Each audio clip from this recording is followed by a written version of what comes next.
Ladies and gentlemen, polygamy does equal support. Years ago, a lady from a television news program called to see if I would do an interview for their program.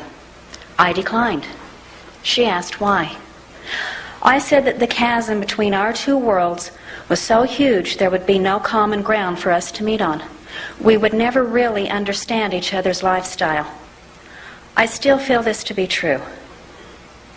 But I hope that we succeed in communicating the positive aspects of the way of life we have chosen to live. Plural marriage is not about who can have the largest family.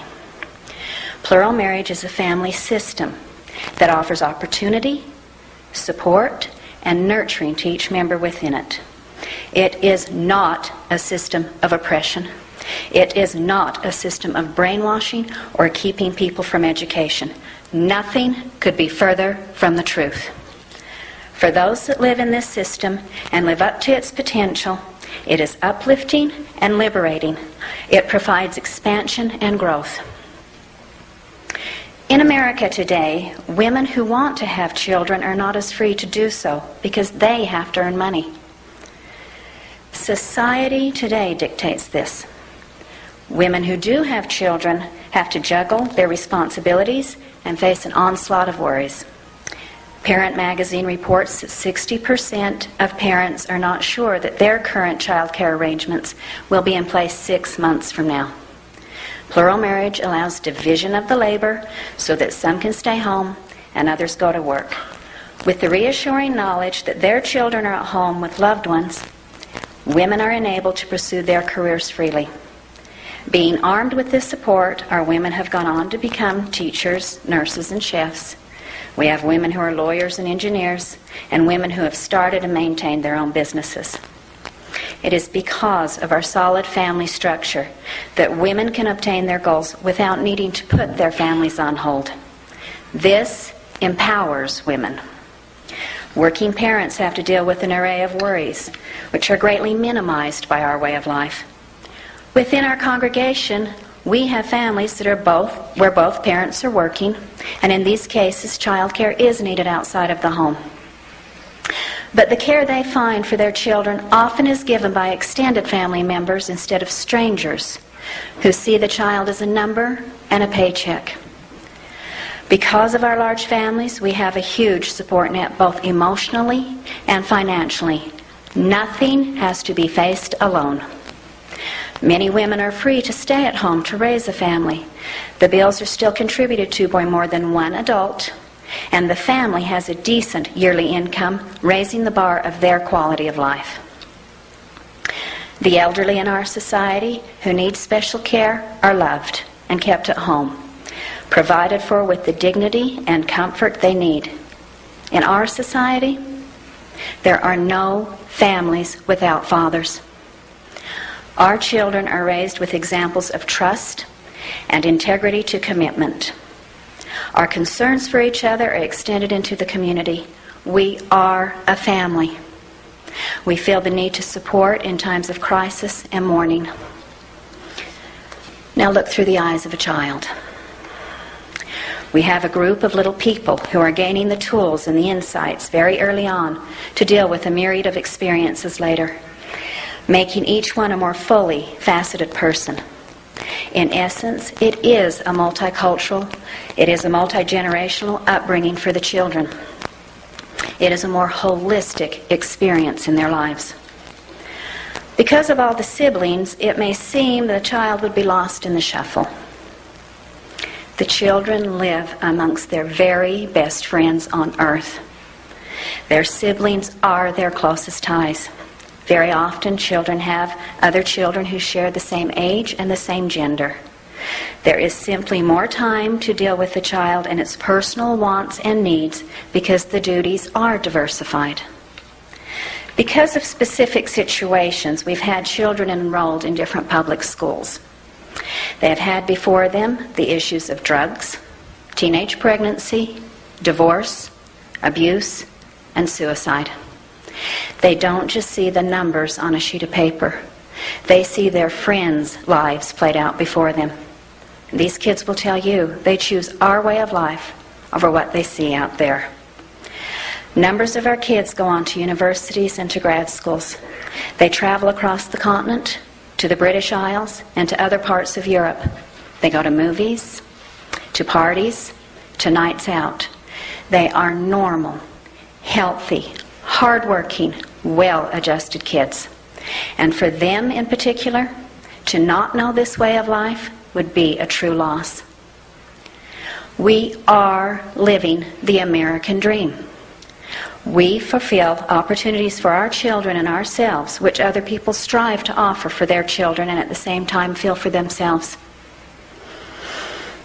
I have a good friend who had been working at getting her master's degree, and while she was attending the university, one of her professors remarked to her that she did not come across the way he had heard polygamous women were, namely downtrodden, oppressed, victimized, and just plain unhappy.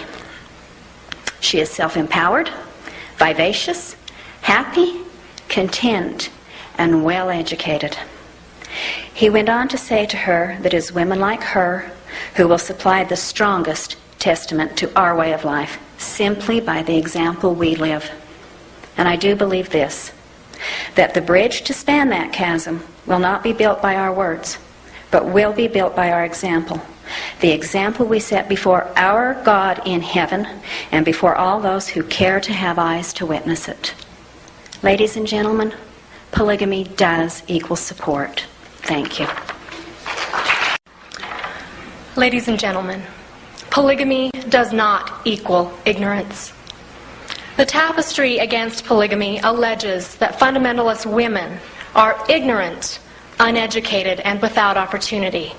A grossly mistaken generality.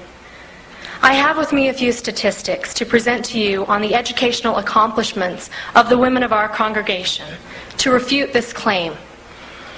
I present myself to you tonight as an example of the educational experience of many of the women in this congregation. Although the individual experiences may vary, the dedication to the acquisition of knowledge is constant. To begin, I was raised in a literate family, immersed in books from my earliest recollection. To see my parents reading was commonplace in our home. My childhood was filled with a multitude of literature, classic and contemporary, fiction and non. Literacy is a building block to the acquisition of knowledge and of utmost importance to the parents of this community.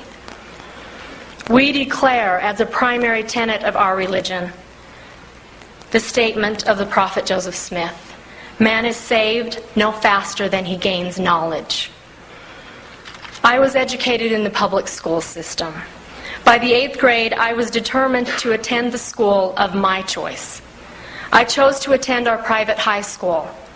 Each summer, during my high school years, I worked diligently to earn the tuition required for admittance. The opportunity to fund my own education increased the value I received. The educational systems in this community work closely together to provide opportunities wherein students may challenge their academic abilities. As a senior, I took advantage of concurrent enrollment offered through the Mojave Community College Early Start program. At high school graduation, I was 1 year away from an associate degree. I later enrolled in Southern Utah University. My university experience differed from many of my classmen, in that I carried the full responsibility of my education expenses. While my peers enjoyed sororities and dorm parties, I worked full-time to pay for books and tuition expenses. While my professors respected and admired my dedication and ability to learn, I found that many of my peers struggled to acquire study skills and habits I had mastered in high school.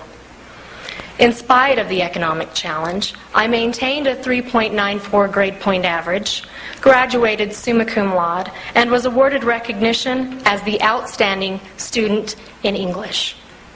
Ladies and gentlemen, we are organized this evening in an effort to dispel a widespread belief that we women are uninformed, victimized, brainwashed, ignorant, and abused. This accusation is false and itself the result of ignorance. A wise man once said, "There is a mental attitude which is a bar against all information, which is a bar against all argument, and which cannot fail to keep a man in everlasting ignorance. That mental attitude is condemnation before investigation." The accomplishments of the ladies in our culture are not limited to academia. In this room, there are successful entrepreneurs, nationally competitive grant writers, education administrators, business administrators, an attorney, a nurse practitioner, teachers, journalists, trained special education professionals, and exceptional healthcare professionals. But most important are the multi-talented women operating on the home front. These women specialize in child growth and development, working diligently to prepare the young minds for entrance into society. We agree with the conclusion of Socrates. Whom do I call educated? First, those who manage well the circumstances they encounter day by day. Next, those who are decent and honorable in their intercourse with all men, bearing easily and good-naturedly what is offense in others, and being as agreeable and reasonable to their associates as is humanly possible to be. Those who hold their pleasures always under control, and are not ultimately overcome by their misfortunes. Those who are not spoiled by their successes, and who do not desert their true selves, but hold their ground steadfastly as wise and sober-minded men.